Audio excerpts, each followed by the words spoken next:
Hello again, friends, and welcome back. My name is Oscar Montes Iga. I'm a certified wine and spirits instructor for the International Wine and Spirits Guild, and thanks for joining me again today here at the Booze Library of Uncorked Vintage Academia. Today I'm gonna bring you something of chance that we just haven't done something in the channel before in this spirit category, so it's a new take, and it's also something exciting about the category. Something that maybe not a lot of people get excited about. It's something that a lot of people drink, but maybe not a lot of people know a lot about it. They don't want to know enough about it. They just think that maybe it's used for mixing, and also that it's supposed to be flavorless. So today I'm gonna be doing the channel's first evaluation on vodka. I do have a very unique vodka, and that's why it's really worth talking about. This vodka is made in Dorset in England, in the United Kingdom, and the vodka is made by Pure Milk Vodka Distilling Company. They named the product, or their vodka, the label is called Black Cow. So that's what we're tasting today, Black Cow vodka, out of Dorset in the UK, in the London. It sits at 40% ABV, which is pretty much the standard for most vodkas in general sense. What really creates a uniqueness in this product is their source of where they make their vodka out of. And basically they're using whey. They're using whey as a byproduct of milk production. So that's why, obviously it's a cow theme, because there's a lot of cows in England, and they make a lot of cheese, but they're using the byproduct whey as a source that leads into distillation. So I don't necessarily know the specifics of how they distill it. I don't know if they distill it in small batches, in a pot still, or if they are using commercial or industrial column stills. But that aside, I think it's worth reaching out to the distillery to see. If you're watching, people at Pure Milk, let us know more about your production methodology behind the vodka. But it is worth mentioning because it has a lot of unique character. So let's get to it. We're going to be tasting neat, and the vodka is clear. There's no cloudiness or haziness, and it is a clear color. It is, water-like, with like a nice shine. There's a nice brilliance to it. On the nose, it's both prickling and drying, mostly prickling sensation and a little bit of drying effect.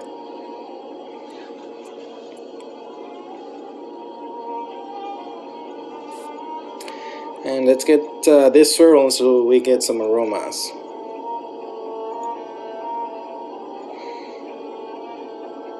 I think most prominently you're getting white pepper, ginger, so there's this pungent spice.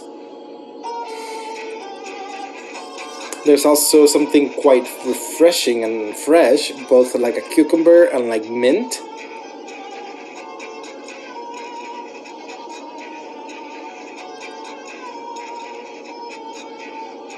And then you get a little bit more complex and more unique to this profile of vodka, that it smells like fermenting beer. So like almost like a grain mash, but also there's a little bit of cottage cheese, and there's a little bit of a mix between white and milk chocolate. Overall, I would say the intensity of the aroma in the production side is adequate and complex. The intensity of aging is adequate. There is really no aging to speak of. Its length is average and a fine character, because there is some expected typicity out of the vodka, which is kind of like the pepper and the menthol that I get. But I do want to keep smelling it because it's intriguing. It's a unique character, and the mix of dairy products with ginger spice and mint and pepper and chocolate.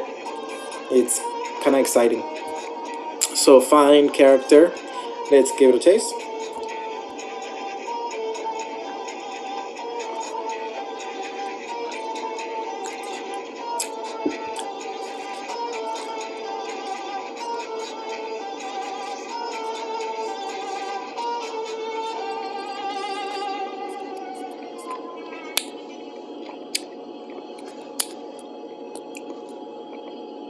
So on the palate, the primary effect is astringency. There's a lot of astringency both in the tongue and in the gum line in the palate. It's got a coating effect, but it's mostly astringent. It's got sufficient and smooth towards rough alcohol. That astringency, part of that alcohol, it's not unpleasant and it's not hot, but it just makes it slightly towards the rough scheme of side of things. And surprisingly, it's a medium full body vodka. I would say the primary taste I get is both sweet and sour as a taste component, but there's also a little bit of salinity or salt and a little bit of piquancy or piquant spice. But the primary one is sweet and sour.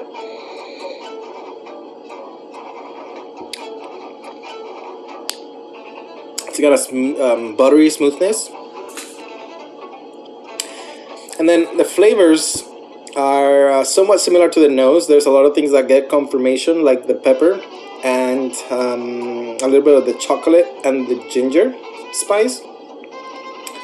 But it does evolve and it gets a little bit maybe more broad, but also specific. I mean, or more detail in that spice. I also get wasabi and horseradish. So it has piquancy from something quite earthy, rootsy, like wasabi and horseradish, plus your ginger, plus the black and white pepper profile. So that's all kind of there. I don't necessarily get the cucumber on the taste as much, but also I think more unique on the palate, this turns to yogurt.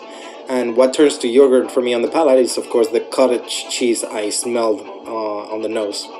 So there is some dairy component, some creaminess on the palate, both as a textural mouthfeel of that smoothness, but also as a flavor component of stereoisomers. The concentration is medium. Concentration of flavor is medium, slightly complex. It's not necessarily a complex vodka, but it is unique and interesting. So slightly complex only because, I mean, it is complex in a certain bracket, meaning, you know, that's not something you expect in other vodkas. You know, I don't expect necessarily to get yogurt or wasabi or horseradish or whatever else you may be getting, but I may expect that out of Whey vodkas. So the finish is, or rather the balance is both harmonious and bold, because that astringency is engaging, is texturally complex, and that's one thing that I give the vodka. It's quite complex on the texture, even though it may not be super complex on the nose or flavors. So it's got some boldness, some engaging qualities as far as structure of tension with the astringency.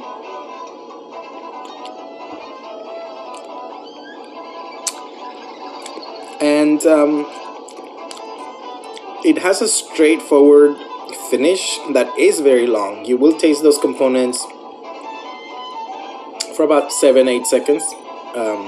So very long finish, straightforward finish, and my overall impression is I'm right in the middle. I'm kind of torn to call these both very good and excellent. I think, I mean, I like it. It's nicely balanced, but I do think some things are funky and out of whack.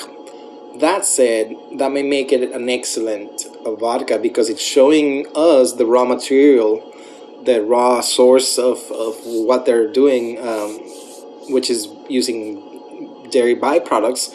So the fact that it's giving me yogurt and cottage cheese that I shouldn't necessarily get on other vodkas, it's telling me is like, hey, they're making a good quality product that is balanced and it actually shows process. It's not a bland spirit.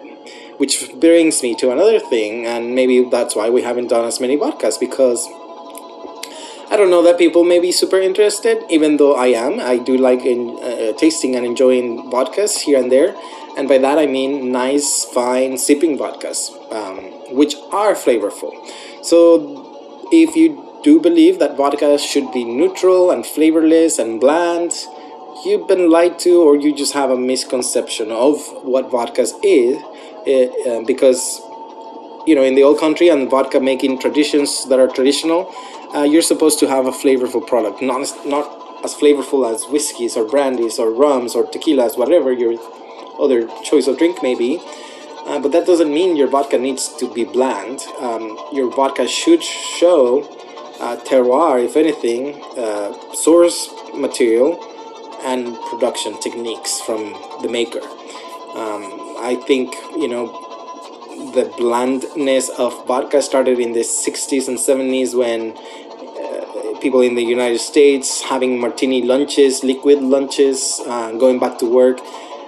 There was an idea of having your vodka taste like nothing so that you could think you're drinking water, and it left you breathless. It is flavorless. People are not going to notice you're drinking vodka, but that was the martini craze in the, from 60s, 70s, 80s, and 90s. That was the martini craze, but part of that culture of making bland, commercial, industrialized alcohol was part of the innovation of the 60s and 70s. And again, you've been lied to. Vodka should have flavor, and it should be texturally engaging and complex.